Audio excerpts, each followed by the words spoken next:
ओम शांति। त्रिदिवसीय स्वास्थ्य शिविर का दूसरा सत्र आप सभी का दूसरे सत्र में स्वागत है। नया ज्ञान अर्जित करने के लिए आज नई भोजन प्रथा, न्यू डाइट सिस्टम, जो भी नाम से आप उनको जानते हैं, तब सेवा और सुमिरन, मानस, योग, साधना, काफ़ी सारे नामों से ये प्रथा पूरे दुनिया में लोग फॉलो करते हैं।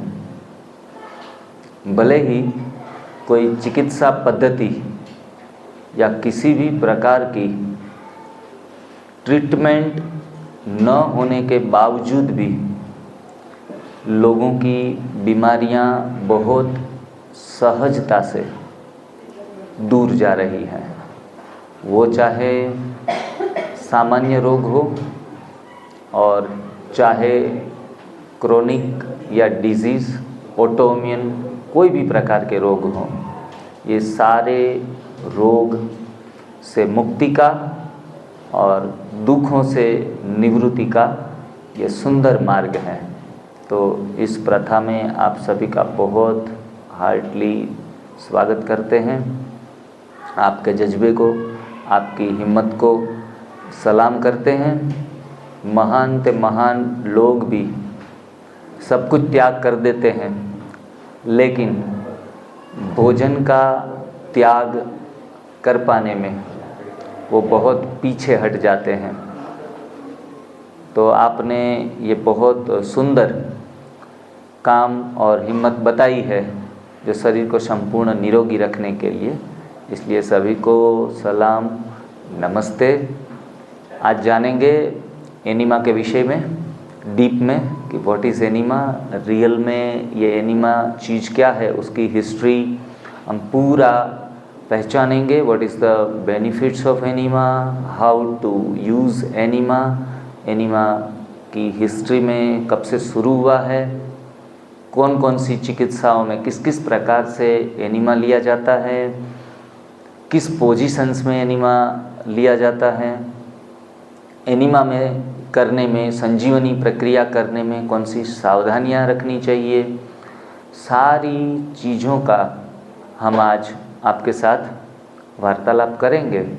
लगभग सभी लोगों के समाधान उसमें मिल जाने का प्रयास पूरा करेंगे। फिर भी अगर कोई भी क्वेश्चन रहता है तो शाम को 8:15 से 9:15 के बीच में एनडीएस के रिलेटेड कोई भी क्वेश्चंस हो तो हम आउटडोर उसकी डिस्कशन कर लेंगे।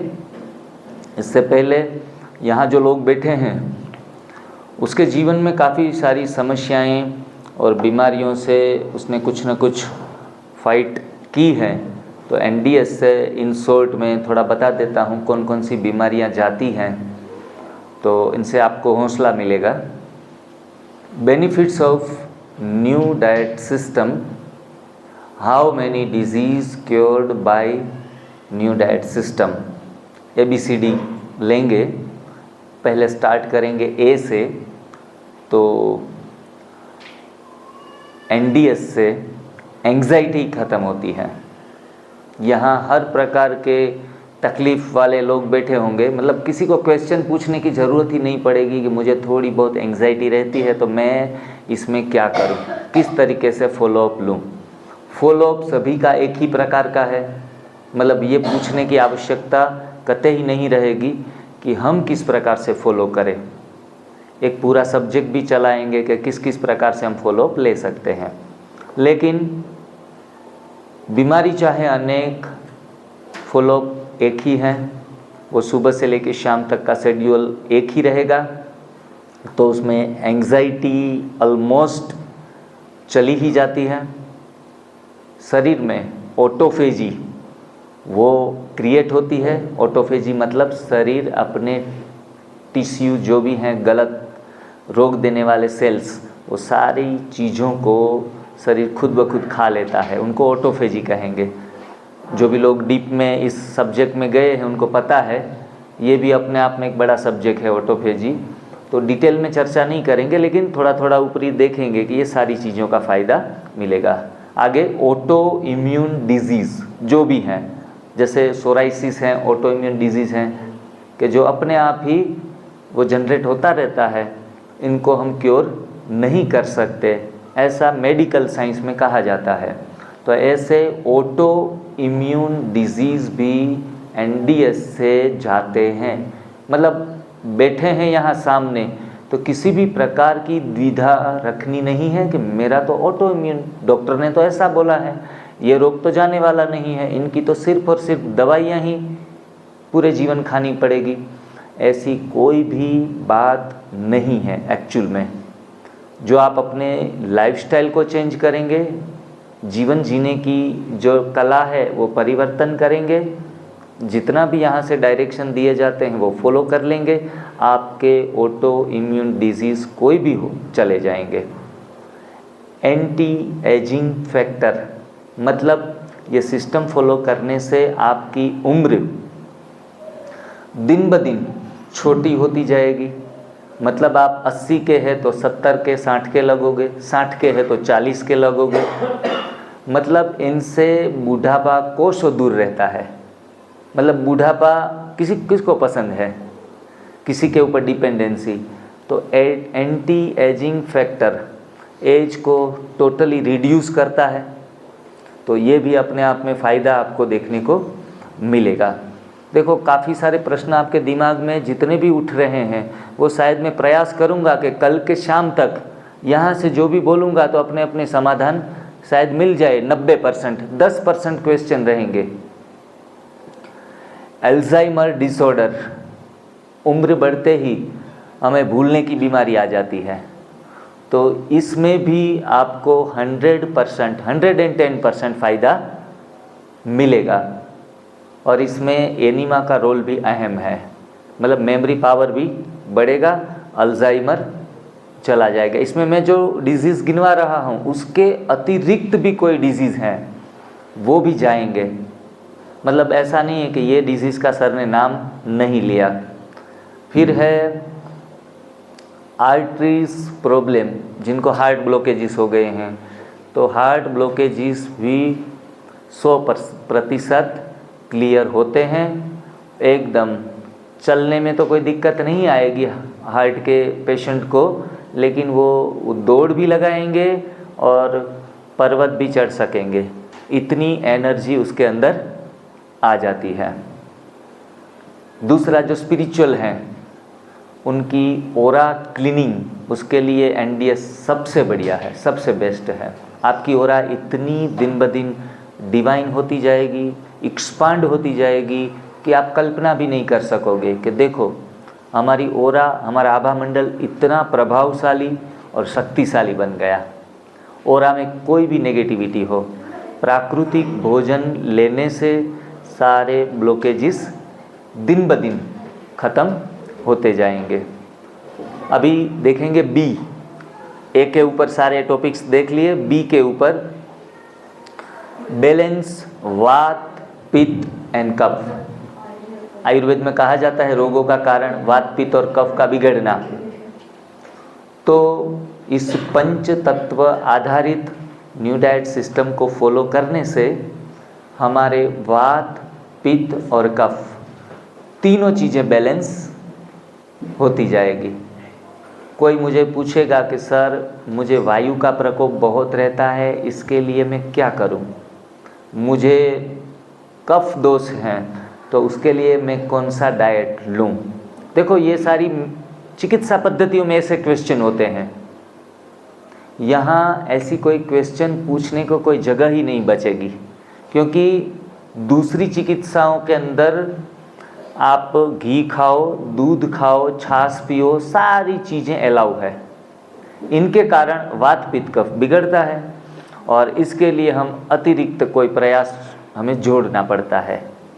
यहाँ तो आप लॉजिकली सोचेंगे कि कोई वात बढ़ाए, पित्त बढ़ाए और कफ बढ़ाए, ऐसी चीज़ों का डाइट में शामिल ही नहीं करते हैं।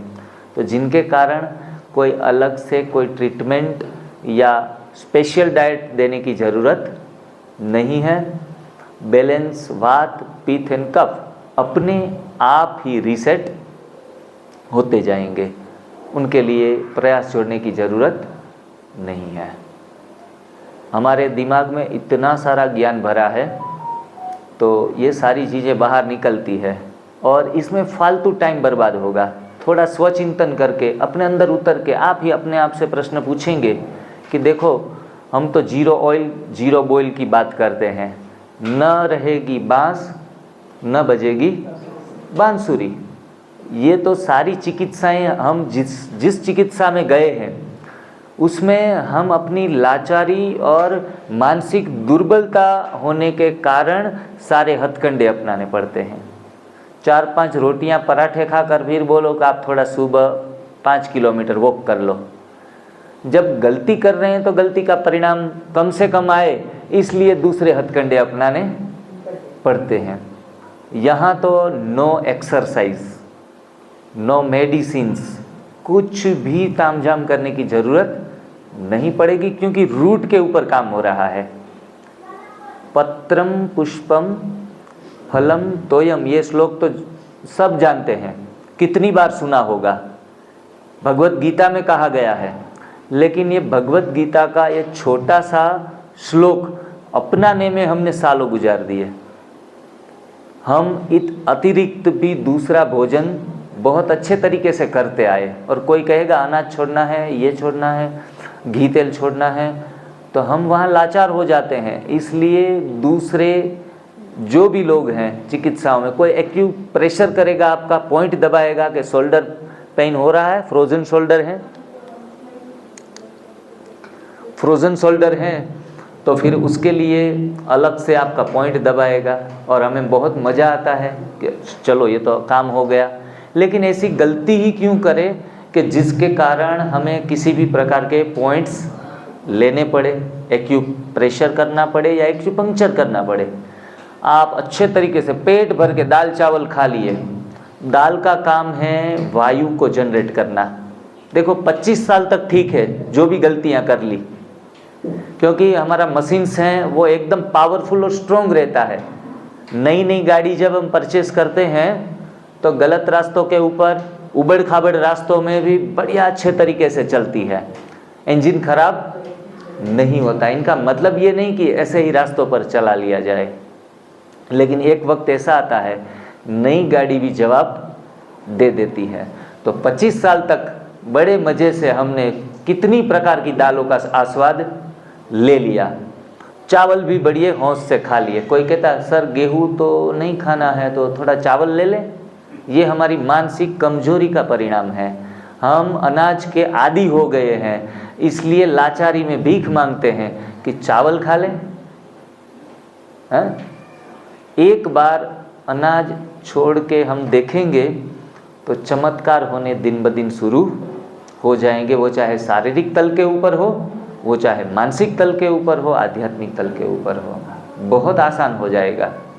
फिर भी रह नहीं पाते, बहुत लाचार हैं, तो 2 टाइम तो अनाज लेना नहीं है। क्योर होने के लिए आए हैं इस शिविर में, तो फिर 3-4 महीना तो भूल ही जाओ अनाज को। किसी भी प्रकार से अनाज का सेवन नहीं करना है, उनको स्प्राउट करके भी नहीं यूज़ करना है, स्प्राउट को भी भूल जाओ। भूखे मरेंगे नहीं, कुछ ना कुछ तोड़ जोड़ कर लेंगे, फ्रूट्स खा लेंगे, वेजिटेबल सलाद खा लेंगे। ऐसे करके भी अपने शरीर को, मन को आदत डालनी है। फिर देखो कमाल, बच्चों की तरह नाचेंगे, गाएंगे, उछलेंगे, कूदेंगे और समुद्र को भी हनुमान की तरह छलांग लगा देंगे। आप यकीन नहीं करोगे कि इतनी उम्र में इतना मैं काम कर सकता हूँ, खुद पर यकीन नहीं आएगा। मैं 35 इयर्स तक मेरा एक ख्वाब था कि मुझे स्विमिंग सीखना है, और मैंने 10 बार इनका प्रयास किया, लेकिन पानी देख के ही डर लगता है। और हमारे वहाँ तो समुंदर भी है, बहुत बड़ा समुंदर, और समुंदर में भी एक आध बार गया तो उसमें तो और टांगे थिरकने लगती है, बड़ा इतना समुंदर, मोजे उछलते आते हैं। कभी भी आत्मविश्वास में नहीं ले पाया, विल पावर अंदर से जनरेट नहीं कर पाया, और मैंने लास्ट में छोड़ दिया कि इस जन्म में नहीं सीखेंगे। हैं, ख्वाब भी, मेरे को पानी का डर बहुत रहता था, पानी के कई बार जो फोबिया होता है हर एक को, तो रात को स्वप्न में भी कई बार पानी के ऐसे स्वप्न आए तो थोड़ी घबराहट महसूस होती थी। तो इस चीज़ में मुझे लगा कि अभी अगले जन्म में ही सीखेंगे, लेकिन जब NDS को फॉलो किया सारा डर गायब, और 37 इयर्स की आयु में मैंने पोरबंदर समुंदर किनारे एक 10 दिन का ट्रेनिंग था, मैंने ज्वाइन किया। 1-2 दिन बाहर समुंदर के बाहर सिखाया कि ऐसे तैरते हैं, ऐसे स्टेप होते हैं, सारी थियरी हमको बताई। फिर बाद में ले गए समुंदर के अंदर बिठा के नाव में, लगभग 10-20 फीट गहरा समुंदर था, और बोला कि जो भी थियरी आपको सिखाई है, हम 12 लोग थे, तो अब छलांग लगानी है, और वो जो सिखाया है उस तरीके से करना है। समुंदर पूरा देख के सारे लोग हमारी उम्र के ही थे, सब घबरा गए, कोई तो बुजुर्ग भी थे। बोला सबसे पहल कौन करेगा, पहला छलांग कौन लगाएगा। टीचर को बोला पहली छलांग मैं लगाऊंगा, और पहली छलांग में ही मैं स्विम करना सीख गया। लेकिन 8-10 छलांगे भी लगानी नहीं पड़ी, और इतना आनंद आया।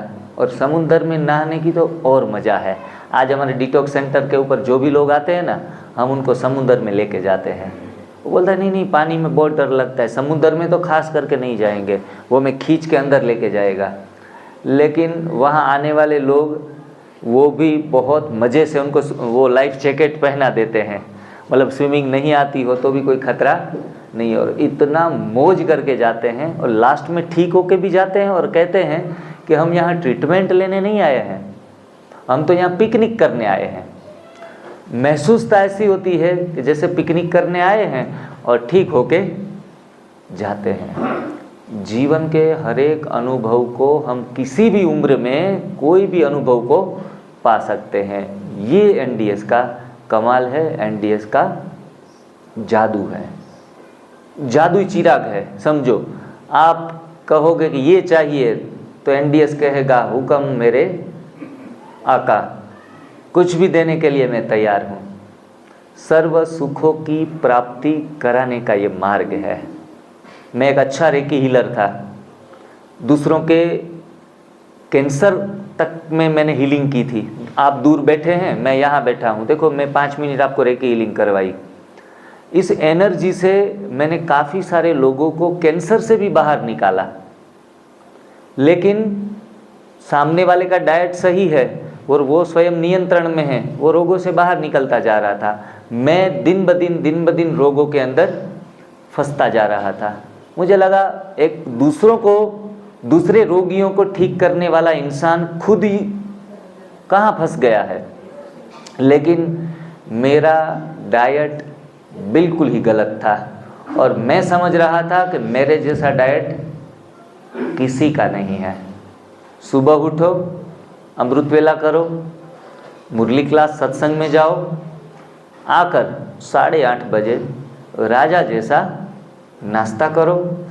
कभी भी रेस्टोरेंट में जाना, रिलेटिव्स के पास जाना खाने के लिए कभी नहीं हुआ 20 साल में। देखो, आप वहम में नहीं रहना कि हम तो इतनी धारणाएं कर रहे हैं खान पान की, तो हमें तो रोग होने वाला नहीं है। 20 साल से जीवन में इतनी डिसिप्लिन और धारणाओं से जिया हूँ। मेरी जब शादी हुई उसी दिन लोग कहते हैं कि यहाँ तो इनकी धारणा टूटेगी, लेकिन मेरी मदर ने थोड़ा घर से ही बना के खिचड़ी और कढ़ी बना के मेरे को सर्व की थी। लोग मेवा मिष्ठान खा रहे थे और दूल्हा 2 घंटे पहले बनाई हुई खिचड़ी खा रहा था। तो मैं बाबा की धारणाओं में कभी भी मैंने कॉम्प्रोमाइज़ नहीं किया।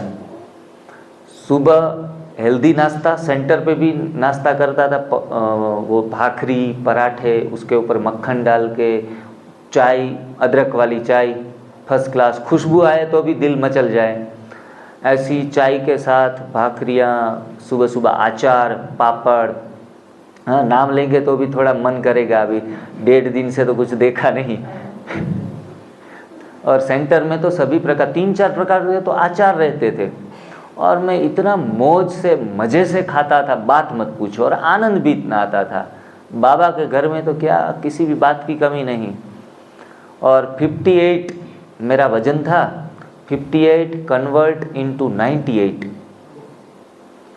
कितने 15 साल में खाता रहा। दोपहर में घर पे भोजन 12 बजे रेडी, दाल चावल रोटी सब्जी सब कुछ व्यंजन के साथ घर पे बनाया हुआ खाता था।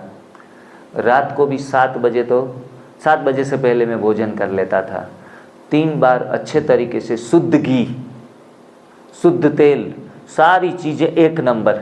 और मैं उनको 1 नंबर समझ रहा था, लेकिन सबसे बकवास चीज़ थी, अगर मैं रेस्टोरेंट में खाता ना तो रेस्टोरेंट वाले कम घी लगाते, पैसा बचाने के लिए कम तेल लगाते, ये हो सकता था।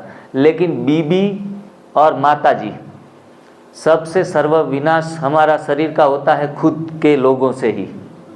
वो समझते हैं कि मेरे पति मेरे बच्चे अच्छे तरीके से खान पान करें, जिनके कारण उनका सेहत अच्छा बना रहे।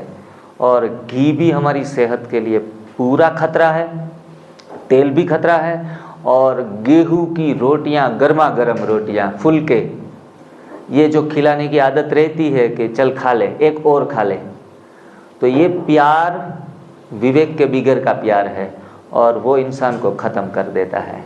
और यही हादसा मेरे साथ हुआ, आज लाखों लोगों के साथ यही हादसा हो रहा है। फिर भी हम कहते हे भगवान, हे प्रभु, मेरे साथ ही ऐसा क्यों? जो नारी, जो लक्ष्मी घर का रक्षक बननी चाहिए, वो अनजाने में घर की भक्षक बनी बैठी है। और हमारी संस्कृति में, वो चाहे गुजरात की संस्कृति हो, वो चाहे महाराष्ट्र की संस्कृति क्यों न हो, सब में खान पान का विशेष महत्व है। आपके घर मेहमान आता है और थोड़ा सा भी भूखा रहता है तो हमें अच्छा नहीं लगता। भाई भरपेट खाओ और मांग लो, और 2 व्यंजन हम बनाकर सामने सर्व कर देते हैं। ये सबसे बड़ी गलती करते हैं। न्यू डाइट सिस्टम में कहा जाता है कि जब भी किसी दुश्मन को बिना लाठी के मारना है, बिना घाव के मारना है, तो उनको गरिष्ठ भोजन खिला दो, हैं? दुश्मन भी खत्म, अपना काम भी खत्म। अच्छा अच्छा भारी भोजन खिलाओ, लाठी मारने की भी ज़रूरत नहीं और घाव देने की भी ज़रूरत नहीं है। जीवन के सारे समीकरण सारे उल्टे हैं, हमने यूज़ किए उल्टे।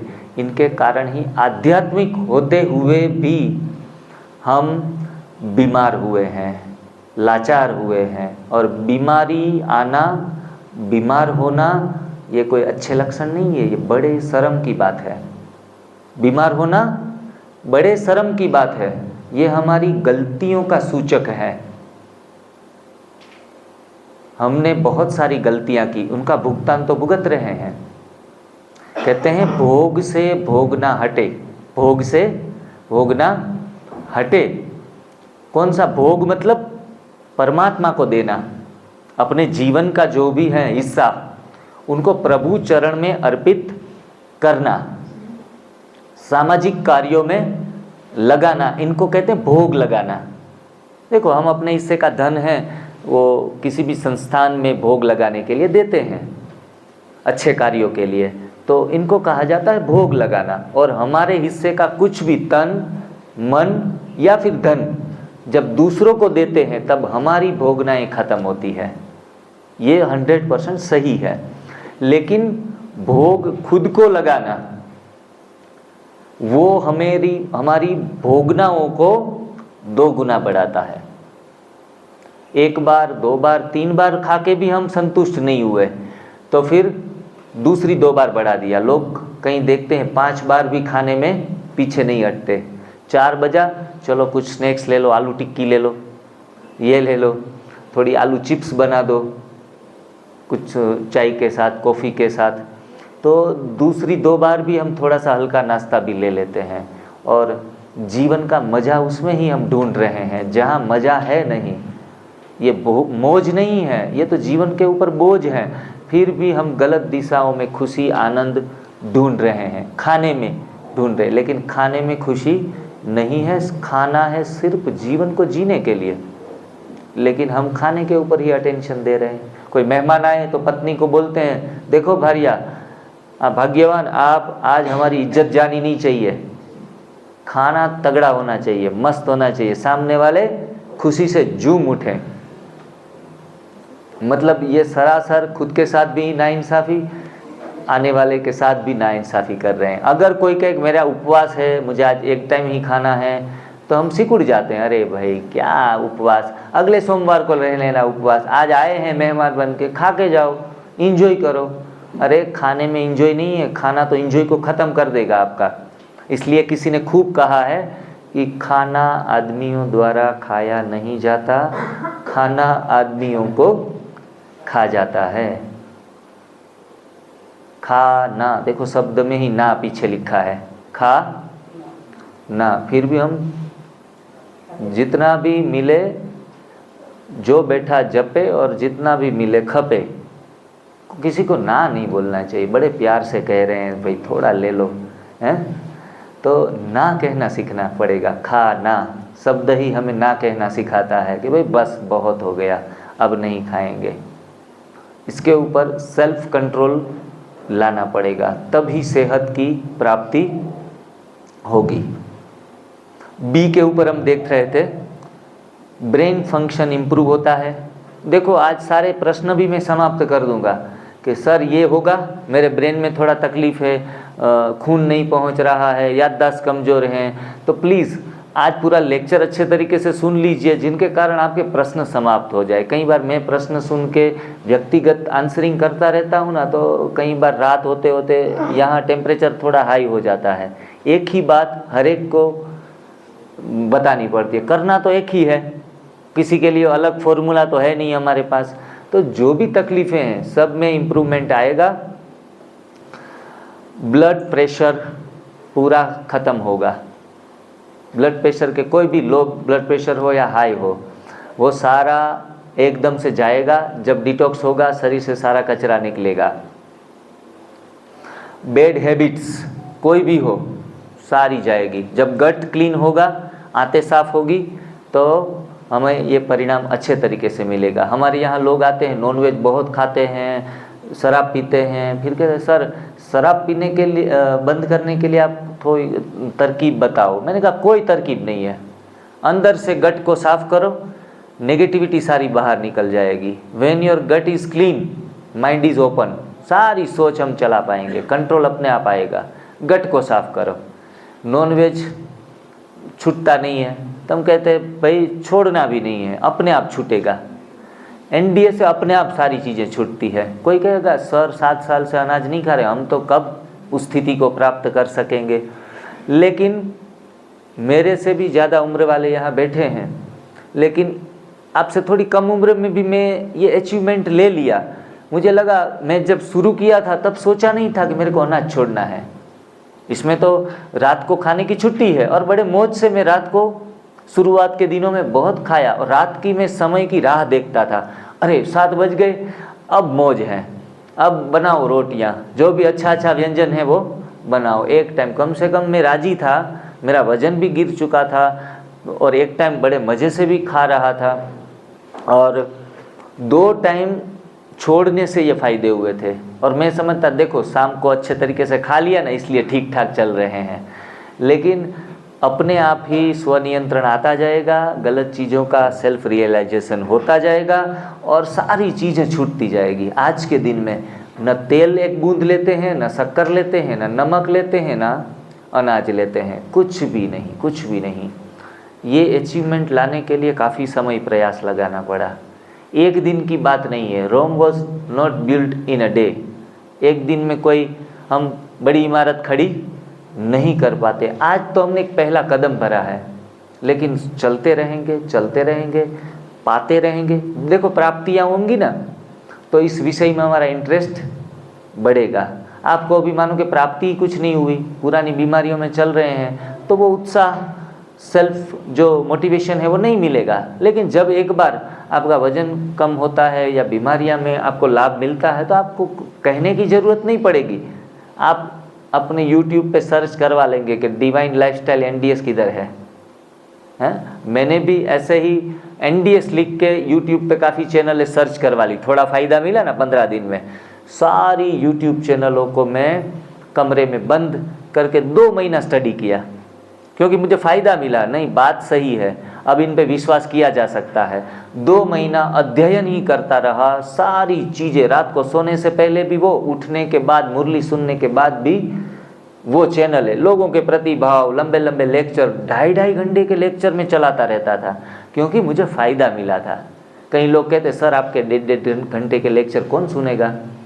मैंने कहा मैंने 2.5 घंटे के सुने थे, मेरे 1.5 घंटे के लेक्चर हर कोई सुनेगा जिनको फ़ायदा मिलेगा। वो इंटरेस्ट अपने आप ही बढ़ता जाएगा, मतलब सब फायदे होंगे। बैड हैबिट छूटेगी, बोन डेंसिटी इम्प्रूव होगी, हड्डियाँ मजबूत बनेगी।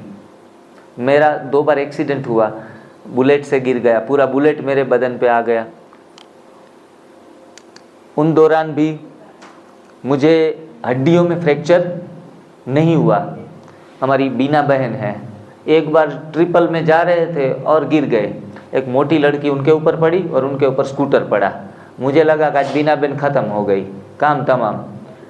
तब जाके वो मोटी लड़की को थोड़ा हार्ड फ्रैक्चर हो गया बोन्स में, और बीना बहन को थोड़ा खून आया था हाथ में, पैर में, लेकिन पता चला उनकी हड्डियों में कुछ नहीं हुआ। क्योंकि NDS फॉलो करने से बोन्स हमारे हैं वो फ्लेक्सिबल हो जाते हैं, जंप करते हैं, मतलब गिरने से भी हड्डियाँ नहीं टूटती है। हार्ड एक्सीडेंट हो तो अलग बात है, लेकिन थोड़ा हल्का फुल्का गिरने से भी नहीं, बुजुर्ग लोगों को हड्डियों में फ्रैक्चर हो जाता है। ये हरी पत्तियों का जूस पीने से फिर बोन्स इतने मजबूत बनेंगे। और ये जो भैंस वाला, गाय वाला, बकरी का दूध पी पी के हड्डियाँ गला दी हमने, हड्डियों से जो कैल्शियम था वो भी बाहर निकल जाता है। हम समझते हैं कि सारा कैल्शियम दूध से ही आ रहा है, लेकिन सारा कैल्शियम दूध से बाहर निकल रहा है। ये हमारे लिए डिज़ाइन फूड नहीं है। तो बोन डेंसिटी बढ़ेगी। बैक पेन, कमर का दर्द, भाइयों के बदले बहनों के अंदर काफ़ी ज़्यादा होता है, तो वो बैक पेन भी चुटकी बजाते जाएगा, सदा के लिए जाएगा। मैं आज 2 घंटा खड़ा रहूं, 2 घंटा बैठूं, लेक्चर्स ही लगे रहते हैं। कई बार तो 6-6 घंटे बोलना पड़ता है, लेकिन कभी भी मुझे ऐसा नहीं लगा अब दर्द हो रहा है, थोड़ा बहुत भी। तो ये बैक पेन भी कभी नहीं रहेगा। ब्रेन फॉग, दिमाग में जब फॉग आता है तो गाड़ी चलाना थोड़ा मुश्किल हो जाता है। ऐसे लोगों के दिमाग में ब्रेन फॉग रहता है। पके हुए भोजन से ब्रेन फॉग बढ़ता है। देखो कई लोग शिविरों में आते हैं ना, तो सोचते रहते हैं, अभी बोल तो रहे हैं लेकिन करे या ना करे, करने से कुछ साइड इफ़ेक्ट तो नहीं होगी ना, तकलीफ में तो नहीं आ जाएंगे ना। कितना सोचते सोचते सोचता स्वरूप बन जाते हैं, एक्शन में नहीं ले पाते हैं। ये सिर्फ और सिर्फ ब्रेन फॉग होने से डिसीजन नहीं ले पा रहे हैं हम। एनीमा तो करना है, इतने सारे लोग बता रहे हैं, लेकिन देखते हैं, सब लोग पहले करें बाद में देखते हैं। अच्छी चीज़ें भी फॉलो करने में अपना पूरा जीवन बहा देते हैं, क्योंकि जब तक गट में जो दाल चावल लड्डू ये सब पड़े हैं ना, वो डिसीजंस भी नहीं लेने देते। उनको पहले बाहर निकालो तो फिर दिमाग साफ होगा, गट साफ होगा तो दिमाग साफ होगा, और अच्छे तरीके से पूरी हिम्मत और जोश से एनीमा कर लेंगे। एनीमा करना, हमारे वहाँ एक सरपंच आए थे, बहुत सब उनसे डरते, इतना बलवान शक्तिशाली सभी। मैंने कहा भाई जी इसमें थोड़ा एनीमा लेना पड़ेगा तो शुगर जाएगा। तो बेचारा उनका मुंह लटक गया। गुजरात में बात कर रहा हूँ। बड़े बड़े लोग, एक कथाकार आए थे, उनको लगभग 10,000 लोग उनकी कथा सुनते हैं एक साथ में। उनके साथ मेरा मिलना हुआ। उनको कहा कि मिल्क प्रोडक्ट छोड़ने पड़ेंगे। बोला नहीं, हम तो भागवत कथा करते हैं, कृष्ण लीला सुनाते हैं और गाते हैं, नंद घेर आनंद भयो जय कन्हैया लाल की। भगवान कृष्ण भी ये सब करते थे और हम ये छोड़ देंगे तो हमारे भक्त लोग तो नाराज़ हो जाएंगे। तो मैंने कहा आपकी 20 साल से गोलियां चल रही है, तो फिलहाल 15 दिन तो ये हमें, चलो धर्म में नहीं जाते हैं किसी भी बात में, आप 15 दिन फॉलो करके अगर आपकी दवाइयाँ छूटती है, आधी होती है, तो आप मानो। मेरा कोई आपकी मान्यताओं को खलेल पहुंचाना, उनके ओपोजिशन करना, मेरा ये मतलब नहीं है। आप बस ठीक हो जाओ। उनके एमडी डॉक्टर ने उनको सलाह दी थी कि आप जो जिग्नेश भाई बता रहे हैं वैसे आप फॉलो कर लो। दवाइयाँ खानी है तो मेरे पास आओ। हमारे पोरबंदर के जो भी एमडी डॉक्टर हैं, बड़े बड़े डॉक्टर, वो हम जब ऐसी सभाओं में बुलाते हैं ना, तो वो एक ही सेंटेंस बोलते हैं कि देखो मित्रों, दवाइयाँ खानी है तो हमारे पास आओ, और दवाइयों से मुक्त होना है तो जिग्नेश भाई की जो ये प्रथा है, एनडीएस की प्रथा है, इनको फॉलो करो। ये बड़े बड़े डॉक्टरों का ओपिनियन है, आप सुन सकेंगे यूट्यूब के ऊपर। तो ब्रेन फोक जाता है, फट से डिसीजंस ले पाते हैं, क्या सही है क्या गलत है वो जान नहीं पाते, समय काफ़ी बर्बाद करते रहते हैं। और इसमें तो थोड़ा बहुत बुखार आना, थोड़ी कमजोरी लगना, ये सब होगा आपके साथ, थोड़ा थोड़ा कुछ ना कुछ होगा, तो डर जाते हैं, अरे भाई आज तो थोड़ा हाथ पाँव थोड़े ढीले हो रहे हैं, शुगर थोड़ा लो जा रहा है, बीपी थोड़ा लो जा रहा है, नहीं करना है, नहीं करना है। अंदर से घबरा जाते हैं, क्योंकि बीमार होते होते, शरीर बीमार होते होते हमने अपने मन को भी बीमार कर दिया, इसलिए कुछ फायदा हो रहा है वो भी हम देख नहीं पाते हैं। और थोड़ी सी उलझन आई नहीं कि पानी में गई भैंस पानी में, बैठ जाते हैं कि नहीं करना है, चलो छोड़ो, खाना पीना शुरू कर दो। इसके लिए विल पावर, कॉन्फिडेंस भी बढ़िया चाहिए, अच्छे लोगों की संग भी चाहिए जो हमें हौसला दे, हैं ऐसे लोगों के संपर्क में भी रहना पड़ेगा। और अगर थोड़ा आधा ये करेंगे आधा वो करेंगे और फिर परिणाम न मिले तो सिस्टम को भी बदनाम करना शुरू कर देते हैं। हाँ वो तो हमने कर लिया, ठीक है, किया था, थोड़ा बहुत फर्क दिखा था, लेकिन कोई ज़्यादा ऐसा कुछ नहीं है जो बोलते हैं वो। हमारा कमिटमेंट 100% नहीं होता तो हमें परिणाम नहीं मिलता है। बाकी सिस्टम, एनडीएस कमज़ोर नहीं है, हम कमज़ोर हो सकते हैं खुद इनको फॉलो करने के लिए। ये तो सारी समस्याओं का समोसा बना देता है, कोई भी समस्या हो, एनडीएस के पास उनका वजूद है ही नहीं समस्याओं का। सी के ऊपर कॉन्स्टिपेशन सारा खत्म हो जाएगा। कैंसर, कैंसर तक लाखों लोगों के गए हैं, कैंसर भी जाएगा। क्रेविंग ऑफ रॉन्ग फूड, गलत भोजन, पका हुआ भोजन की क्रेविंग भी धीरे धीरे करके खत्म हो जाएगी। क्योर इन इनसाइड, अंदर से क्योर हो जाएंगे, बाहर बाहर नहीं, cure by inside.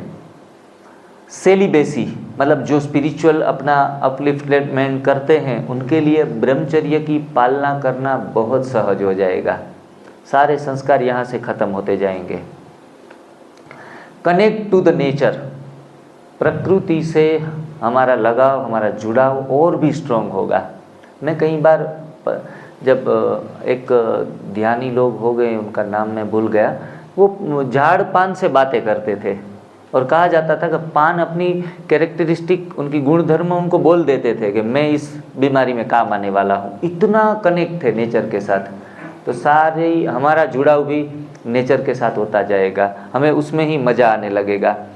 Chakra cleaning and balancing, हमारे 7 चक्रास हैं, उनको क्लीन करने के लिए किसी भी प्रकार के मंत्रोच्चार, किसी भी प्रकार के विधि विधान, किसी भी प्रकार के गुरु की दीक्षाएं, कुछ भी करना नहीं पड़ेगा। कमाल की बात है ना, लोग अपने जीवन में थोड़ा लिफ्ट होने के लिए अच्छे गुरुओं को ढूंढते हैं कि भाई मेरे चक्रास बैलेंस करो, मेरे आज्ञा चक्र को ओपन करो। हज़ारों रुपए लेते हैं, चलो थर्ड आई ओपन करने के 10,000 हैं, हार्ट को ओपन करने के 5,000, आज धंधा बना दिया है। तो चक्रास हीलिंग भी अपने आप होगी, हमारे इमोशंस बाहर आएंगे, फिजिकल, मेंटल, तो ये सारी चीज़ें हमारे साथ घटित होंगी। तो चक्रा बैलेंसिंग भी एक स्पिरिचुअल, आपकी पर्सनालिटी अपने आप बाहर आ जाएगी। डी के ऊपर देखेंगे, डायबिटीज़ सोल, टाइप 1 हो या टाइप 2 हो। टाइप 2 चुटकी बजाते जाएगी, टाइप 1 में बहुत मेहनत लगानी पड़ेगी। टाइप 1 में, जिसको टाइप 1 है उसको बहुत ज़्यादा मेहनत लगानी पड़ेगी, थोड़ा 6 महीना 8 महीना बहुत ज़ोर से करना पड़ेगा। लेकिन टाइप 2 डायबिटीज़ हैं, ज़्यादातर लोगों को टाइप 2 होती है, वो तो समझो 15 दिन में गई की गई, 15 दिन में।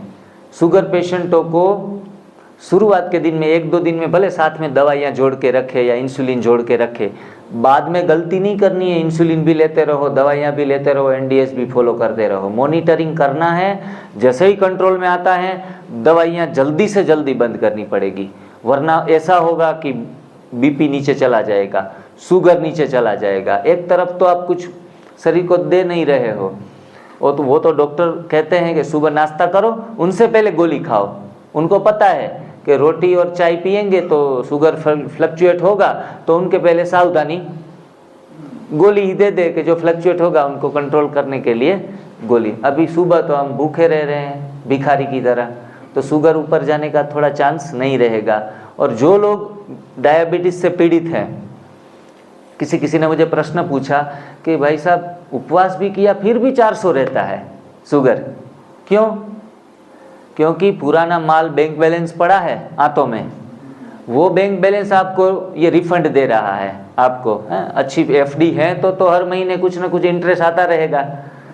तो ऐसे ही 50 साल 40 साल का माल तगड़ा पड़ा है, छोटी आंत में बड़ी आंत में, तो वो आपको भूखा रहने के बावजूद भी शुगर ऊपर देगा। इसलिए मैं कहता हूँ कि एनिमाइज मस्ट एंड एनिमाइज फर्स्ट। पहले कूड़ा कचरा ये सब जल्दी से निकालो, देरी ना करो, सोचने में वक्त ना चला जाए।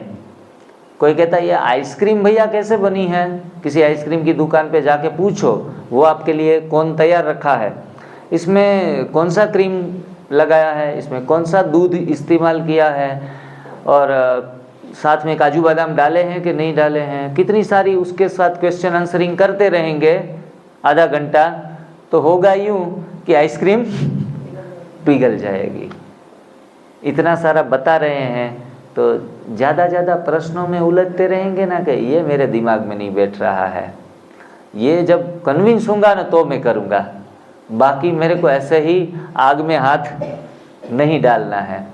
तो इसमें समय बर्बाद न करें। 5-10 दिन के लिए, एक सप्ताह हमारा, दूसरा सप्ताह आपका, एक सप्ताह आप करके देख लो। मैंने 2007 में 15 दिन आंखें बंद करके कर लिया था, तब मेरे को एक ही रोग था और एक रोग में 50% मेरे को 15 दिन में फ़ायदा हो गया था। मेरी उम्र 25 साल के आसपास थी, 30 साल के, सॉरी 30 या 32 साल। लेकिन मेरे को सबसे बात ये नहीं जची कि अरे भाई पूरा दिन भूखा रहना, ये दाल चावल भी बंद, रोटी सब्जी भी बंद, ये कोई जीना है? ये तो बकवास लाइफस्टाइल है जिसमें कुछ खाने की मंजूरी नहीं है, बस ऋषि मुनि की तरह खाना है। इसलिए मैंने 16वां दिन से बंद कर दिया। ये बात बता रहा हूँ 2007 की। 2007 में मैंने ये सिस्टम को थोड़ा टेस्ट कर लिया, अच्छा लगा। मिल्क प्रोडक्ट बंद करने से काफ़ी फ़ायदे मिलने लगे, एनीमा करने से फ़ायदे मिलने लगे। लेकिन तब हम ये छोटी सी जीभ के गुलाम थे कि भाई इनका हम डेडिकेशन नहीं देंगे, ये इतना त्याग हम नहीं कर पाएंगे। और फिर से वही दौर, वही पुरानी प्रथा खाने की शुरू कर दी और ऐसा चलता रहा 2017 तक। 10 साल मैंने गवा दिए। 2007 से 2017 मेरा जर्नी शुरू हुआ 2017 से। और मैं जब लाचार हुआ, 12-13 बीमारियां लिस्ट में भी आना बंद हो गया। मुझे बैक पेन इतना उठता था, छाती के पीछे का जो हिस्सा है वो इतना पेन करता था। उनके MRI CT स्कैन सब करवा लिए, डॉक्टर के कुछ नहीं आ रहा है। उंगलियां टेढ़ी होने लगी, पेन होने लगा, 24 घंटे दुखने लगी, आर्थराइटिस का असर हुआ। थोड़ी टेढ़ी कम हुई थी तो डॉक्टर ने बोला कि इसमें कुछ भी तकलीफ नहीं है, निदान में भी बीमारियां नहीं आएगी, ऐसी तकलीफ हमें आती है। डॉक्टर बता रहा है कुछ नहीं है, बस साइको है, दिमाग में दिमागी पुलाव है। लेकिन मैं झेल रहा था, डॉक्टरों के पकड़ में नहीं आ रहा था, क्योंकि अंदर गंदगी पड़ी थी। गंदगी का नाम ही रोग है। और फिर जाके 2017 में ऐसा लग गया, मैं आंखें मूंद के, और मेरी ये 7 साल की जर्नी में मैं बताऊंगा, कभी भी मैंने दोपहर में, सुबह में सिंगल मिस्टेक नहीं की। लोग तो 2 महीना करते हैं, फिर गिर जाते हैं, फिर 2 महीना उठते हैं, फिर गिर जाते हैं। चढ़ना और गिरना ये यात्रा में 1 साल में 10 बार कर लेते हैं, लेकिन मेरी जर्नी फिर स्टार्ट हुई एकदम स्ट्रेट चली, सिंगल मिस्टेक नहीं। और दिन ब दिन, एक के दिन दूसरे दिन और भी बेहतर बन के आया मैं। तो ये खुद से थोड़ा वादा करना पड़ेगा, इरादा मजबूत करना पड़ेगा। इन दौरान मुझे काफ़ी सारे फ्लक्चुएशन आए, ऊपर नीचे, अप्स एंड डाउन काफ़ी आए। एक बार तो मैं फीवर में 15 दिन खटिया में पड़ा रहा, इतना फीवर आया। देखो, हमने शुगर लाइफ टाइम खाया था। शुगर की टॉक्सिसिटी ऐसी है जो यूरिन से भी नहीं निकलती, पोटी से भी नहीं निकलती, न पसीने से निकलती है, इतना जहरीला शुगर है। और मैंने तो बहुत खाया पिया था, मिष्टानों में, चाय में वगैरह। ये टॉक्सिसिटी सिर्फ और सिर्फ फीवर से जाती है। कैसे? फीवर से जाती है। और हमें अगर ये फॉलो करते करते फीवर आ गया तो समझो महासंग्राम हो गया घर में, कि देखो अनाज नहीं खाया ना, अभी बदन भी बहुत, टेम्परेचर 104 डिग्री हो गया, चलो चलो अब डॉक्टर के पास चलो, मेडिसिन फ्री वर्ल्ड की बात कर रहे हो आप, चलो आ जाओ। लेकिन ऐसा हल्का फुल्का फीवर आए तो कुछ शरीर को खाना पीना सप्लाई बंद, गर्म पानी में पैर रख सकते हैं, सुतराउ पट्टी पेट में बांध सकते हैं, और कुछ भी इनटेक करना नहीं है। 2 या 3 दिन में भाग जाता है। ज़्यादा टॉक्सिसिटी है तो थोड़ा लंबा चलेगा फीवर। लेकिन डरने वाली बात, नारियल पानी पियो, लेमन वाटर पियो, ऐसी कोई भी जूसी चीज़ें आप उन दौरान सेवन कर सकते हो, और 16 घंटे का फास्टिंग कर सकते हो, तो भी फीवर चला जाएगा। कमजोरी भी बहुत आई, 15 दिन, महीना भर चलने फिरने में भी मेरे को दिक्कत आई थी, क्योंकि बीमारियां ही इतनी पाल रखी थी जो जाने से पहले बहुत परेशान करके गई।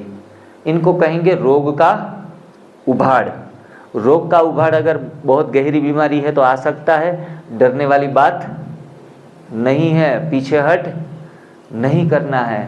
लोगों के भाव प्रतिभाव, लेक्चर्स तब आपको ज़रूरत पड़ेंगे, बाद में भूल जाएंगे, ज्ञान सारा गायब हो जाएगा, हैं? अभी तो बात सुन रहे हैं, लेकिन परीक्षा जब आती है तब बात और होती है।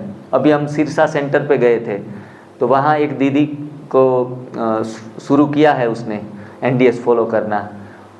वो फाइट टू फिनिश करना चाहती है, बोला अब मैं बस करेंगे या मरेंगे, तो जूस के ऊपर रह गई। तो दूसरे दिन उसको काफ़ी सारी दिक्कतें आने लगी, क्योंकि हेवी डिटॉक्सिफिकेशन होता है तो रोगों के ऊपर जल्दी से आने लगते हैं। मैंने कहा थोड़ा स्लो करो, दिन में जूस या फल खा लो, रात को सलाद अच्छे तरीके से खा लो, जो धीरे धीरे आपका डिटॉक्सिफिकेशन होगा। तो इनको थोड़ा सा हल्का सा डिप्रेशन भी रहता है, पुराना समय का जो बीमारी है। तो जो भी लोग डिप्रेशन और एंग्जाइटी के मरीज हैं, उनको तो अंदर से मन जी मचलने का शुरू हो जाता है कि नहीं नहीं नहीं नहीं, इसमें तो मर जाएंगे, इतने डर जाते हैं। लेकिन शारीरिक उभाड़ तो सही है, लेकिन मानसिक उभाड़ कभी हम सहन न कर पाएँ कि नहीं मेरे साथ ये क्या होगा अगर मैं मर जाऊंगी तो। भाई इसमें सब चीज़ें, 8-10 चीज़ें हमारे साथ घटित होती है। ज़रूरी नहीं है 1-2 बीमारियों में तो कुछ ज़्यादा पता भी नहीं चलेगा कब ठीक हो जाएंगे। 5-7 बीमारियों से बाहर निकलने के लिए कुछ न कुछ ऊपर नीचे होगा। तो बड़े आराम से प्रभु चिंतन करना है, सेवा करनी है, और रेस्टिंग एंड फास्टिंग, ये इनका इलाज है। और एनीमा तो कर ही लेना है। अगर फीवर आए, एसिडिटी उठे, गैस्ट्रिक प्रॉब्लम हो, कुछ भी हो, ये करते करते भी, तो एनीमा तो जल्दी से लगा लेना है। कैसा भी दर्द हो, पेन किलर के तरफ एनीमा काम करेगा। बरोबर। डी से देख रहे थे, detox your mind, body and soul. हमारा बॉडी तो डिटॉक्स होगा, लेकिन माइंड, मन भी डिटॉक्स होगा, और सोल, आत्मा भी डिटॉक्स होगी। इतनी सतोप्रधानता बढ़ती जाएगी 6 महीने, साल भर में अपना देवताई स्वरूप अपने आप ही प्रकट होने लगेगा। हैं? हमको ऐसे ही कर्म पसंद आएंगे जो दूसरों के लिए सुखदायी हो। ये detox your mind, body and soul. देखो आज सारे प्रश्नों का लगभग मैं समाप्त कर दूंगा, कोई भी चीज़ के प्रश्न ही नहीं, बस प्रैक्टिकल ही करना पड़ेगा आपको। डाइजेस्टिव मैकेनिज्म सिस्टम इम्प्रूव, मतलब हमारी जो शरीर को भोजन को पचाने की क्षमता है वो बढ़ेगी।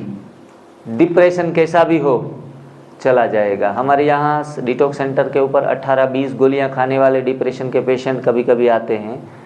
पहले या दूसरे दिन से स्लीपिंग पिल्स लेने की ज़रूरत नहीं पड़ती है। तो कोई भी यहाँ कोई भी मरीज है जिनको कोई ऐसी साइकोलॉजिकल दवाइयाँ चलती है तो वो भी समाप्त हो जाएगी। जाने से पहले थोड़ी तंग करेगी तो कोई परेशानी वाली बात नहीं है। E for energy level improve होगा हमारा, बराबर। डॉक्टर साहब भी यहाँ बैठे हैं, तो डॉक्टर साहब का भी बीच में हम अनुभव आज लेना चाहेंगे। बहुत सुंदर अनुभव है और उनका, और उनके वाइफ भी आए हैं। ज़रा हाथ खड़ा करिएगा डॉक्टर साहब। हाँ, दोनों का बहुत बेहतरीन अनुभव है और खुद अपनी कहाँ रहते साहब अब? हाँ, और वहाँ भी ये एनडीएस का कोई छोटा सा सेंटर भी बनाना चाहते हैं कि हम काफ़ी समय तक दवाइयाँ तो लोगों को खिलाई है, लेकिन अब सही चीज़ हमें पकड़ में आई है। दोनों इस चीज़ से ठीक हुए हैं। कल मेरी उनसे वार्तालाप चल रही थी दोनों से, तो माताजी कह रही थी डॉक्टर साहब खुद गोलियां खाते थे। आज हर एक के जीवन में ये है, डॉक्टर खुद दवाइयाँ खा रहे हैं। दिल्ली में मैंने एक स्टडी देखा था कि ओवरऑल जो आयु है वो है 68 समथिंग, पब्लिक की आयु, और डॉक्टर लोगों की एवरेज आयु निकाली तो 64 निकली। देखो, मतलब मेडिसिन से कोई स्वास्थ्य प्राप्ति नहीं है, ये समझ में डॉक्टर साहब को आ गया है। और हमारे गुजरात के होटचंदानी, डॉक्टर होटचंदानी हैं, 5000 डॉक्टरों को मेडिसिन की सारा ज्ञान उन्होंने दिया है। 5000 डॉक्टरों को तैयार किया है अपने जीवन काल के दरमियान। आज वो खुद, आप सर्च करेंगे यूट्यूब के ऊपर, डॉक्टर होटचंदानी मेडिकल डीन हैं। वो आज पूरी दुनिया में इस चीज़ का प्रचार कर रहे हैं। डॉक्टर बीवी चौहान ही मेरे अच्छे और सच्चे डॉक्टर हैं। वो बता रहे हैं कि मैंने आज तक गलत दिशाओं में प्रयास किया है। मतलब दवाइयों में आप अगर स्वास्थ्य ढूंढ रहे हैं तो आप बिल्कुल गलत हैं। और पत्नी ध्यान रखती है, देखो आपने मेडिसिन ली कि नहीं? अरे नहीं ली। आप फिलहाल देखो, जो मरीज है वो मेडिसिन लेना नहीं चाहता, लेकिन घर वाले उनको पिलाते हैं कि ले भाई पी ले वरना मर जाएंगे हम। क्योंकि बॉडी मेडिसिन को एक्सेप्ट नहीं करती, बॉडी ही रिजेक्ट कर देती है, मेडिसिन हमारे काम की नहीं है। लेकिन डर के कारण ये सारा कारोबार है, वो दवाइयों का कारोबार कैसा है? डर का कारोबार है, और हम उस चुंगाल में फंस जाते हैं। थोड़ी सी हिम्मत जुटा के अगर एक कदम इस तरफ बढ़ लिया जाए तो दवाइयों से मुक्त होना 1 महीने की 2 महीने की बात है। दवाइयों की कंपनी का डर है वो अलग, हाँ कर रहे हैं वो उससे अलग। भाई जी कर रहे हैं, दवाइयों की कंपनी का तो डर ठीक है, लेकिन बीवी का डर भी इतना। दवाइयाँ एनीमा स्टार्ट करो, उपवास करो, दवाइयों को जल्दी से विदाई दे दो। थोड़ा सा भी फायदा मिलना शुरू हो जाए, बस डर निकाल दो। और कहते हैं डर के आगे जीत ही है, जीत है नहीं, जीत ही है। दवाइयों से हम बच ही जाएंगे। ब्लड प्रेशर के पेशेंट जो ब्लड को कंट्रोल करने के लिए जो दवाइयाँ लेते हैं ना, इनका मैं थोड़ा सा लॉजिक आपको अच्छे तरीके से समझ में आ जाएगा। आपकी वॉश बेसिन में कचरा भरा है, तो ऊपर से जो नल में से पानी आ रहा है, ऊपर की नली में कुछ कचरा फंस गया है। नल पूरा खोल दो, पानी धीमा आएगा, आएगा ना? जो प्रेशर से आना चाहिए, वो जो नॉर्मल प्रेशर हमें चाहिए वो हमें नहीं मिलेगा। तो फिर हम क्या करते हैं? नली को, नल चेंज करेंगे या नली को साफ करेंगे? नली को साफ करेंगे, तो वो फिर से प्रेशर बनना शुरू हो जाएगा, नॉर्मल प्रेशर आने लगेगा। ऊपर पानी चढ़ रहा है मोटर से टंकी में, अगर पूरी नली जो है, जो पानी को लेके जा रही है, वो पूरी गंदी हो गई है, आसपास में इतना कचरा जमा हो गया है, जो पानी चढ़ने में आधा घंटे में जो टंकी भर जानी चाहिए उनके लिए 1 घंटा ले रहा है। तो हम मोटर की कैपेसिटी बढ़ा देंगे। कई बार लोग ये करते हैं, ये सिम्टम्स के ऊपर काम किया कि चलो जल्दी से टंकी भरनी चाहिए, तो मोटर की कैपेसिटी नीचे बढ़ाओ। और दूसरे जो होशियार लोग हैं वो क्या करेंगे, पाइपलाइन को क्लियर करो, तो अपने आप ही प्रेशर बढ़ जाएगा, ऊपर आराम से पानी जल्दी से टंकी भरेगी। हम जो गोली खा रहे हैं ना, वो क्या रास्ता अपनाया है हमने, नीचे मोटर बढ़ा दी है, मोटर की कैपेसिटी बढ़ा दी है। फोर्स करो, कितना भी कचरा हो, कचरों में से भी वो पास होकर जल्दी जल्दी पानी ऊपर चढ़ेगा। तो ये कोई इलाज हुआ? हम वो इलाज 20 साल से कर रहे हैं शरीर का, 10 साल से कर रहे हैं। जब हम गोली खाते हैं हमारा ब्लड प्रेशर हाई हो गया। क्यों हाई हो गया? कचरा नलियों में फंसा है। अभी शरीर तो सरवाइव करने के लिए कोशिश करता है, आपको किसी भी तरह जीवित रखेगा शरीर, ये शरीर का थ्योरी है, वो आपको सरवाइव करने के लिए पूरी शक्ति लगाएगा।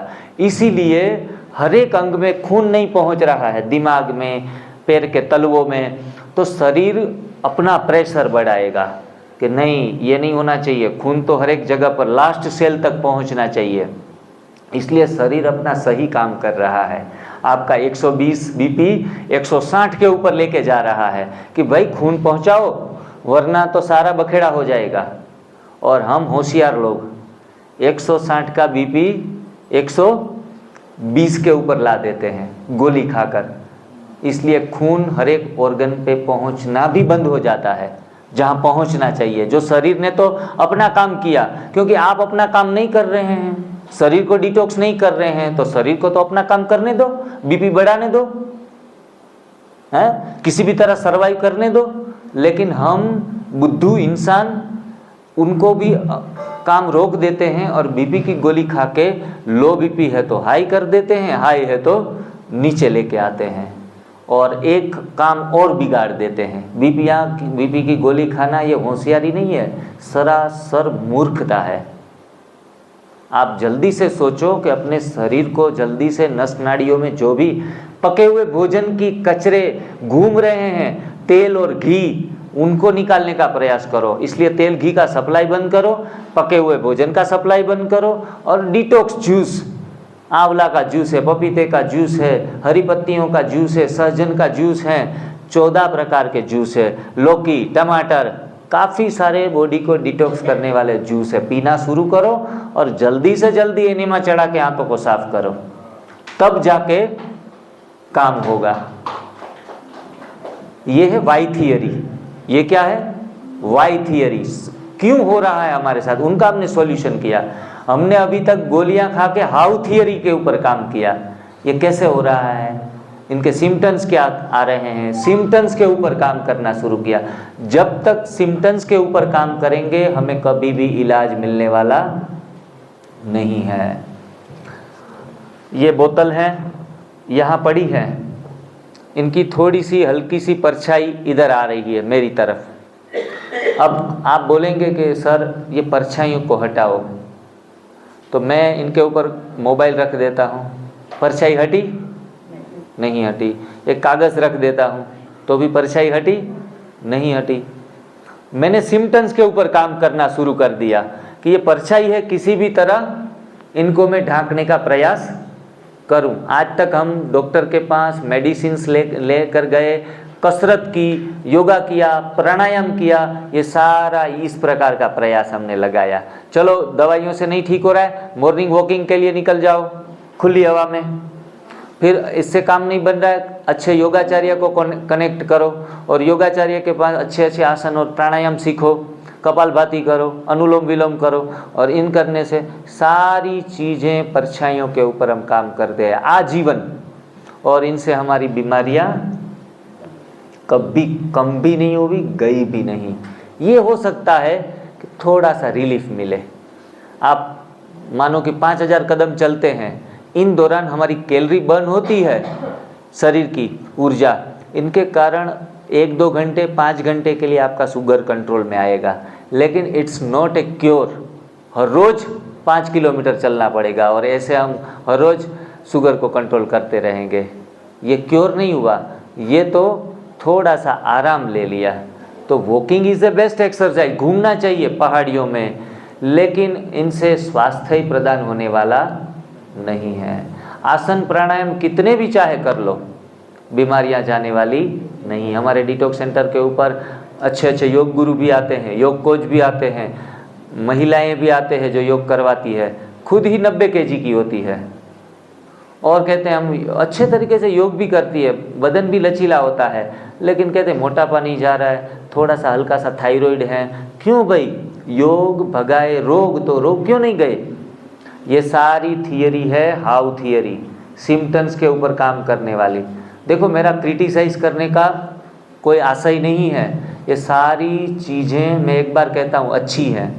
वॉकिंग करना अच्छा है, योग करना अच्छा है, प्राणायाम करना अच्छा है, इसको हम नीचा दिखाना नहीं चाहते हैं, लेकिन जो मूलभूत चीज़ है उनको भूलकर हम उसमें उलझ गए हैं और इनसे सत्यता ये है कि हमें स्वास्थ्य प्राप्ति नहीं हुई, सिर्फ और सिर्फ उलझते रहे। थोड़ा सा हैप्पी हार्मोन्स हमारे दिमाग में जनरेट होते हैं तो डोपामाइन है, फिर सेरोटोनिन है, बरोबर, ऑक्सीटोसिन है, ये सब डॉक्टर लोग जानते हैं कि ये हमारे न्यूरोकेमिकल्स हैं जो हमें खुशी प्रदान करते हैं, एहसास अच्छा दिलाते हैं। देखो, अच्छा सा वॉकिंग कर लिया, जॉगिंग कर लिया, थोड़ी सी हल्की सी एक्सरसाइज कर ली, देखो कितनी खुशी आ जाती है। तो ये शॉर्ट टर्म के लिए हम इतने केमिकल्स क्रिएट कर लेते हैं, but it's not A solutions. हम समाधान की तरफ कभी भी नहीं जा सकेंगे। तो इनको पहले भोजन को परिवर्तन करके बाद में सब चीज़ें जोड़ो, मज़े करो, जीवन का पूरा आनंद लो, थोड़ा हल्का एक्सरसाइज भी करो, योगा भी करो, सब कर सकते हैं। लेकिन मेरा कहने का आशय ये है कि अगर कुछ भी नहीं करेंगे, सिर्फ डाइट चेंज करेंगे और कुछ भी नहीं करेंगे तो भी आपका काम हो जाएगा।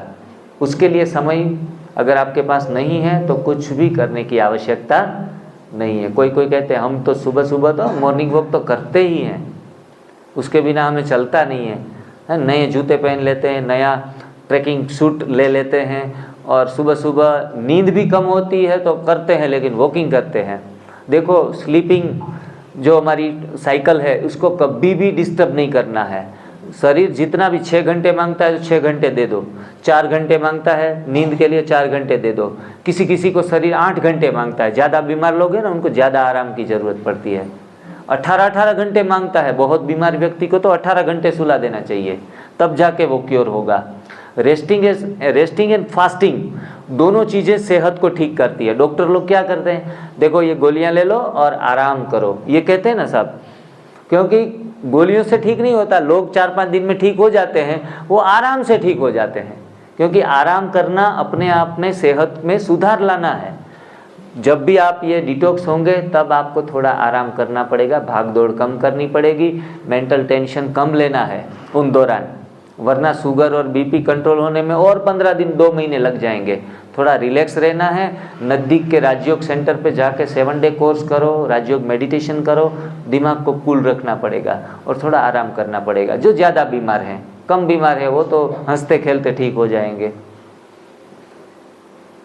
आई विज़न इम्प्रूव होगा, चश्मे के नंबर है वो भी दिन ब दिन कम होते जाएंगे। वो चाहे कोई भी उम्र वाला हो, 90 साल का भी हो, लेकिन आई विज़न उनकी अच्छी होगी, बढ़िया से बढ़िया होगी। किसी के ऐसे अनुभव है कि 2 साल कच्चा खाया, 1 साल कच्चा खाया और मोतियाबिंदी चली गई, झामर चला गया, जो आँख के रिलेटेड कोई भी रोग है। तो आँखों में भी आपको फ़ायदा, सभी इंद्रियाँ, आँख ही नहीं सभी इंद्रियों में। मेरे चश्मे के नंबर गए, मेरा जो पहला वीडियो बना था जो ऑनलाइन गया था, हमारे जो आदर्श हैं श्री बीवी चौहान सर, उसने मेरे को जूम मीटिंग पे लिया और मेरा अनुभव पूछा। बोला जिग्नेश भाई आपको कौन सा फ़ायदा हुआ? मैंने कहा सर 12-15 साल से जो चश्मे नंबर वाले पहनता था ना वो चले गए हैं। पहले तो थूक लगाते थे, बासी थूक, ऐसे आँखों की एक्सरसाइज करते थे, पुतलियों को गोल गोल घुमाते थे, सारे गलत दिशा के प्रयास कर लिए थे, लेकिन इनसे नहीं गए। और इनसे मुझे तो उम्मीद भी नहीं थी कि भाई चश्मा भले न पहनना पड़े नंबर वाले, वो कौन सी बड़ी बात है, लोग पहनते हैं, आजीवन पहनते हैं, लेकिन वो भी गए। जो लेने गए थे 1 फ़ायदा, मिले 15 फ़ायदे। तो आप लेने आए हैं एक फ़ायदा या 2 फायदे, आपको मिलेंगे अनगिनत फ़ायदे। सारी चीज़ों में इम्प्रूवमेंट होता जाएगा। इन्हांस मूड भी अच्छा रहेगा। देखो किसी किसी का बीमार लोग हैं ना, ज़्यादा बीमार लोग का मूड कांस्टेंट नहीं रहता, मूड डाउन होता रहता है, और सारी दुनिया की तकलीफ़ें, दुनिया के दुख उनके ऊपर ही आ गए हैं, कांस्टेंट हम लाइट मूड में नहीं रहते हैं। तो इनसे आपका मूड जो है वो इन्हांस होगा, बढ़िया मज़े से मज़े की लाइफ जी सकेंगे, खुशियों से अपने दिन निकाल सकेंगे। एफ से फैटी लीवर रिवर्स होगा। लीवर के रिलेटेड कोई भी डिजीज़ हो, इवन लीवर कैंसर भी क्यों ना हो, सारी चीज़ें रिवर्स होना शुरू हो जाती है। लेकिन उन दौरान कभी भी ज़्यादा रिपोर्ट के चक्कर में मत पड़ो। कई बार हम जो दही जमाते हैं ना, रात को जब रखते हैं 1 बजे उठकर फिर देखते हैं दही जमा के नहीं जमा, फिर 2 बजे उठ के फिर देखते हैं कि कल सुबह मेहमान आने वाले, दही जमा के नहीं जमा। कोई लोग सीधा फॉलो करना शुरू कर दें, 5-5 दिन में रिपोर्ट निकालना शुरू कर देते हैं। अरे बिगाड़ने में 50 साल लगा दिए, तब तो कभी भी कंट्रोल नहीं किया खुद के ऊपर।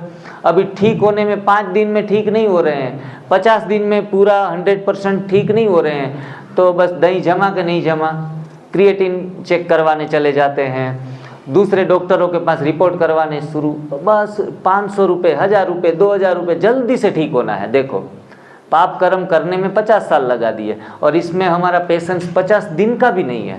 तो कम से कम रिपोर्ट्स के पीछे मत भागे जल्दी जल्दी।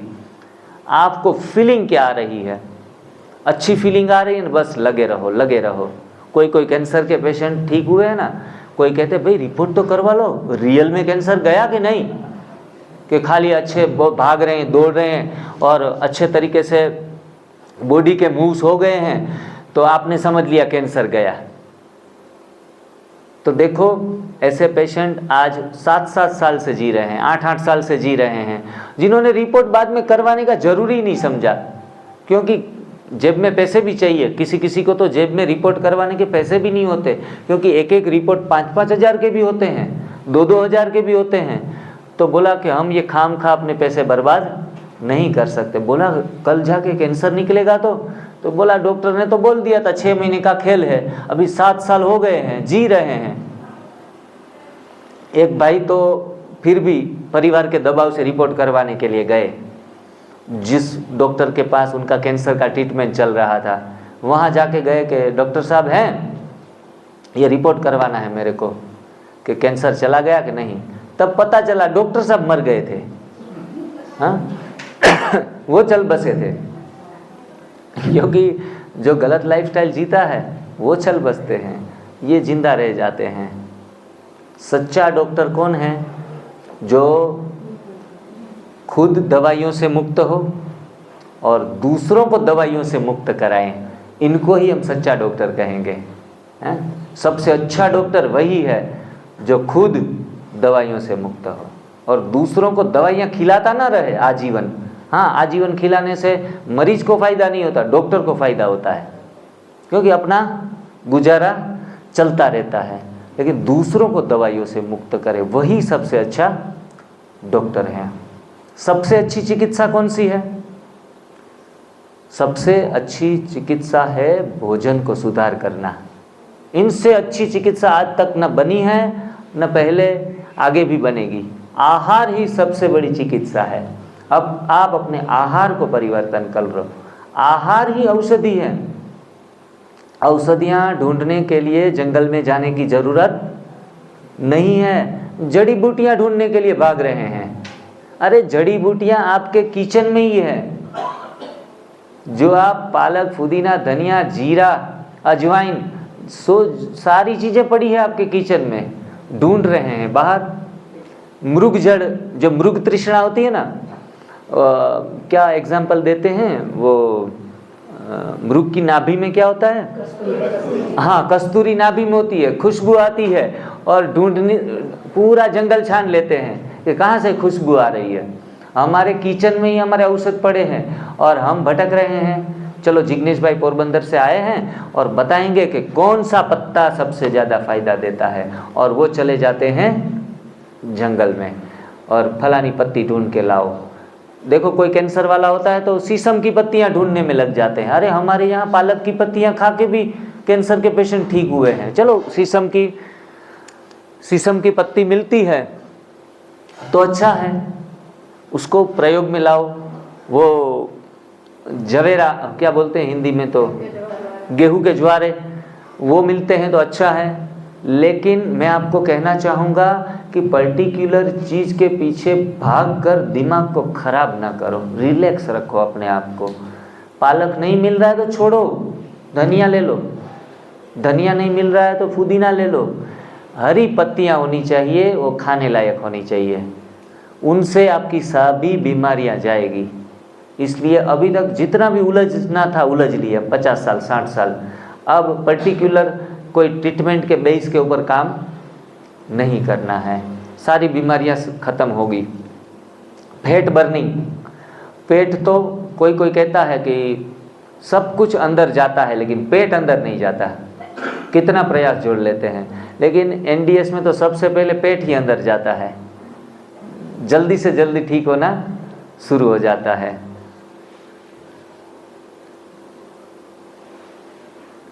गट हेल्थ हमारी सुधरेगी, गोल ब्लैडर और पेनक्रियाज फिर से एक्टिव होंगे। किसी ने तो पेनक्रियाज और गोल ब्लैडर निकाल देते हैं, ऐसे भी केसेस हैं। डॉक्टर को एक ही बात सिखाई जाती है, where there is a doubt cut it out. उनको जो डाउट लगता है ना कि भाई की पेनक्रियाज में गड़बड़ है, ये सुधरने वाला नहीं है, कैसे रिवर्स होगा मुझे उसे पता नहीं है, तो कट इट आउट, निकाल दो, काट दो। वही चीज़ें उनको सिखाई जाती है। नसें कहाँ भी समझ में ना आए ना तो नसें काट देते हैं। और शरीर इतना मास्टरपीस है कि वो दूसरी नसें कई बार बना लेता है, फिर से रीजनरेट हो जाता है। हम समझते डॉक्टर ने ऑपरेशन किया हम ठीक हो गए, ये तो शरीर का सारा इंजीनियरिंग है कि जो हमें ठीक रख रहा है।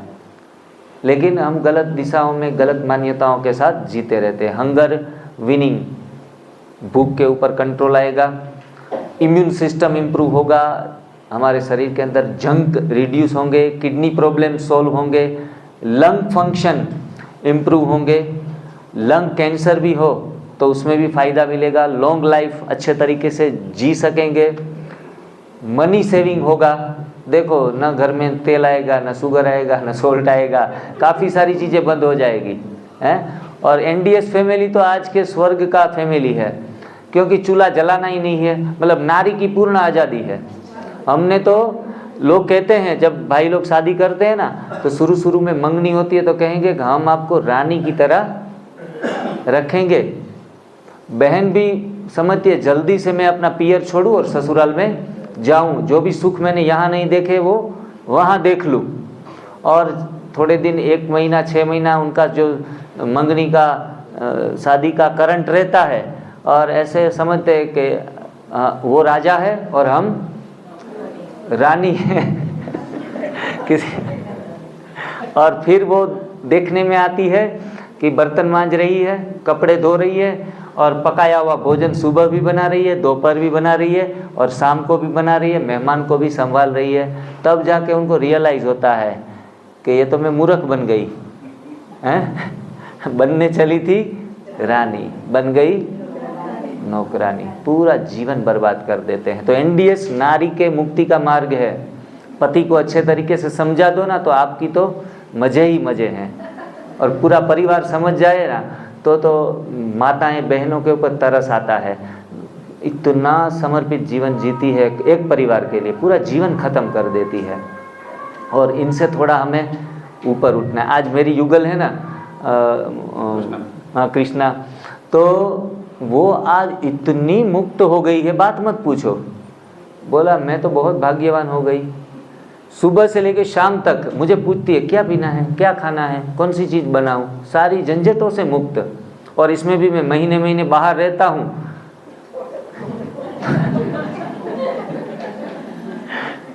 जिंदगी के सारे मजे ले रही है। एक बोला कि मुझे एक गूगल पे अकाउंट खोल दो,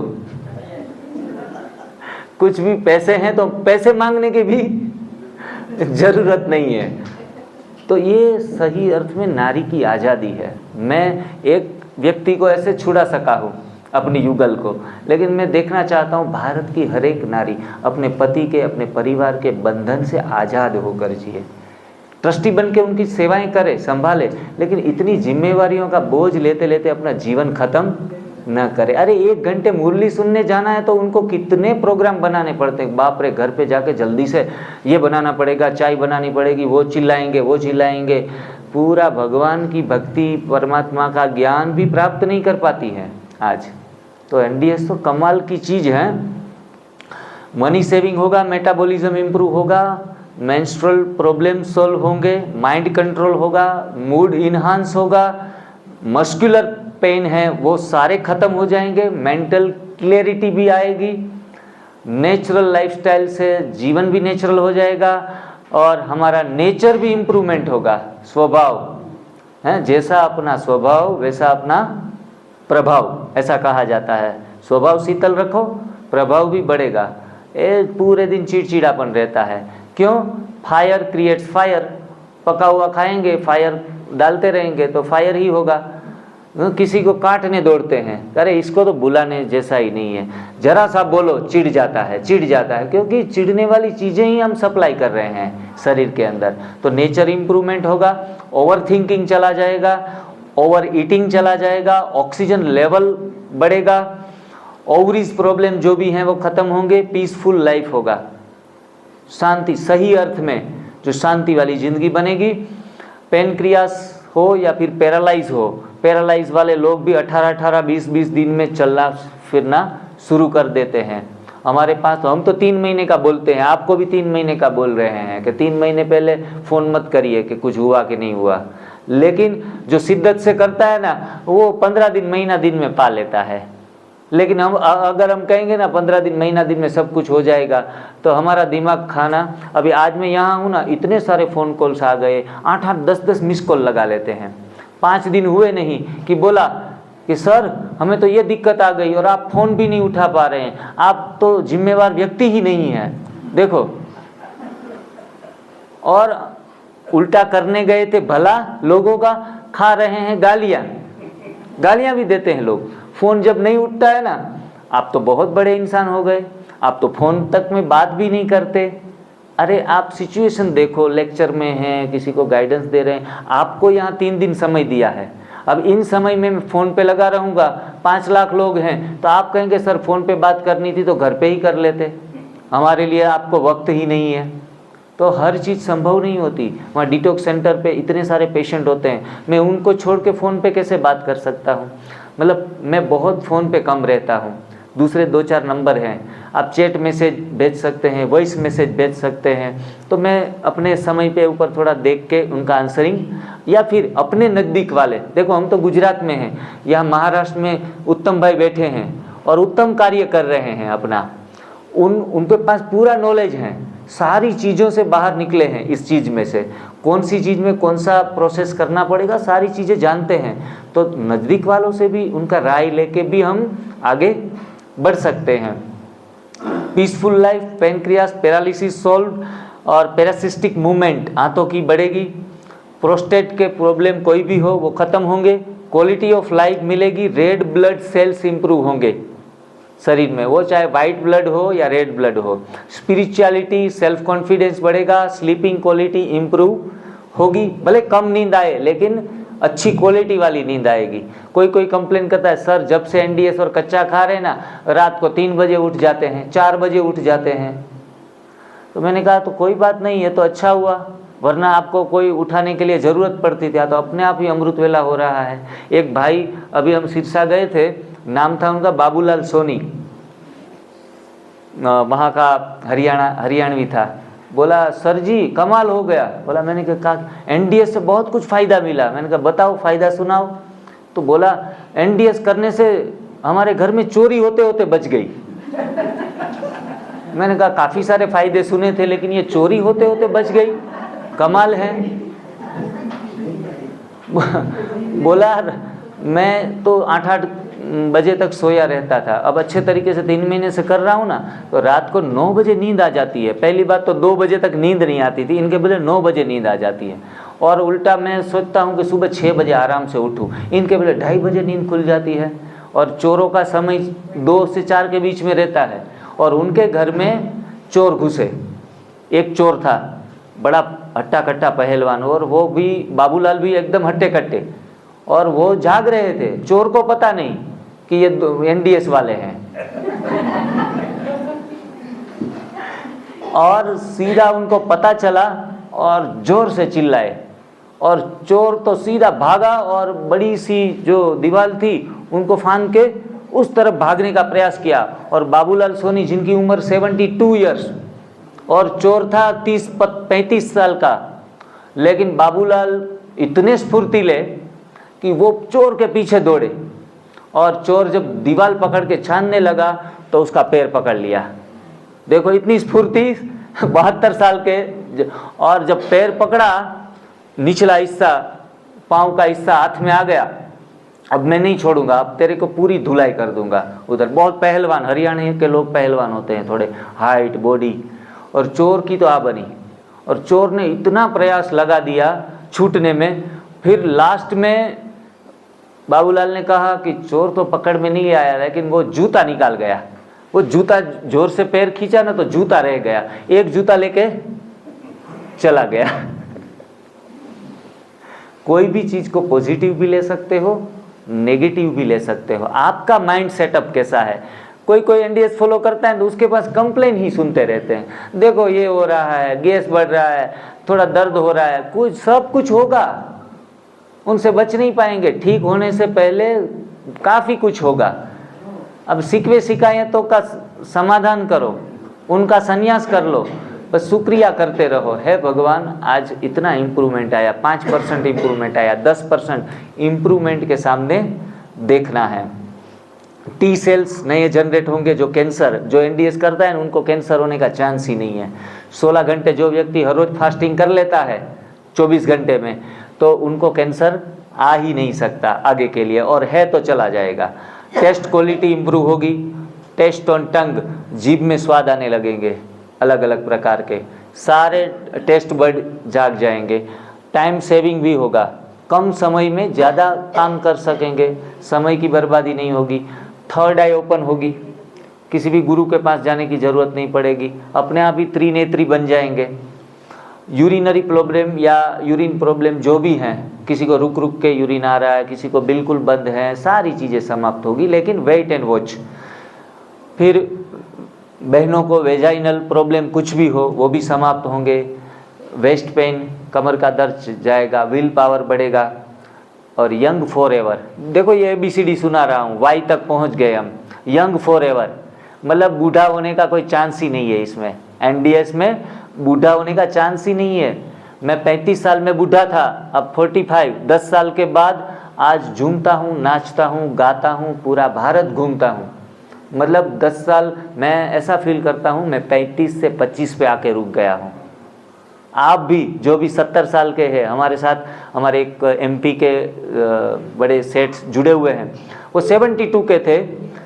2 महीने NDS फॉलो किया और बाद में कहा भाई जी, मैंने कहा क्या इम्प्रूवमेंट आया? बोला आज मैं 52 ईयर्स का हूँ, इतनी एनर्जी में फील कर रहा हूँ, 20 साल 2 महीने में फील कर रहा हूँ। अरे गजब की चीज़ पकड़ा दिया आपने, तो कमाल हो गया।